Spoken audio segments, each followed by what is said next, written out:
હું અફઝલ પંજા, પ્રમુખ સમસ્ત મુસ્લિમ સેવા સમાજ. આજ રોજ અમે સૌ વેરાવળની અંદર તિરંગા યાત્રામાં જોઈન્ટ થયા હતા. આજની તિરંગા યાત્રાની ખાસિયત એ હતી કે અહીં કોઈ પણ એક પક્ષનો વ્યક્તિ ન હતો, પણ બધા ભારતીય થઈ અને એક સાથે તિરંગા યાત્રાએ નીકળેલા હતા.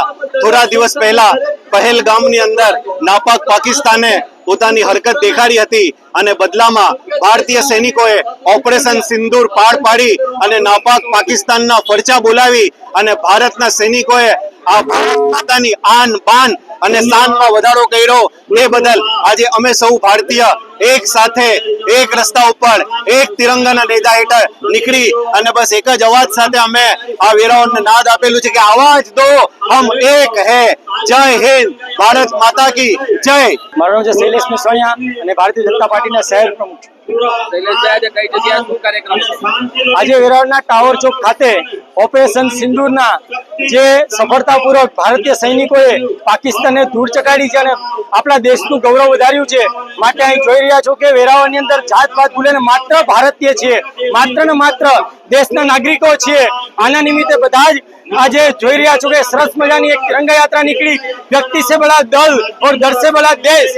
એનો મતલબ કે વ્યક્તિથી પણ ઉપર દળ કે આ સંસ્થા કે સમાજ એની ઉપર પણ દેશ છે અને દેશના આજે વેરાવળના નાગરિકોએ આ સાર્થક કરી બતાવ્યું છે કે ભારતની અંદર જ્યારે જ્યારે પણ કોઈ તકલીફ કે મુસીબત આવશે અને ભારતીય સૈનિકોને જ્યારે જ્યારે જરૂર થશે ત્યારે રક્તદાનની અંદર પણ બધા જ લોકોએ એક છૂટ થાય અને રક્તદાન કર્યું. એવી રીતે તિરંગા યાત્રાની અંદર દેશનું સન્માન વધાર્યું છે. બસ આજ આપણા માટે એક પ્રશંસાની વાત છે. જય સોમનાથ, વંદે માતરમ, ભારત માતા કી જય. આ યાત્રામાં કોણ કોણ જોડાયું? આ યાત્રાની અંદર ભારત વિકાસ પરિષદ, એના સિવાયની સાથે ભારતીય જનતા પાર્ટીના કાર્યકર્તાઓ, એના સિવાય મજદૂર સંઘ છે, એના સિવાય સમસ્ત મુસ્લિમ સમાજના આગેવાનો પણ સાથે મિટિંગો થઈ એની અંદર પણ સાથે રહ્યા.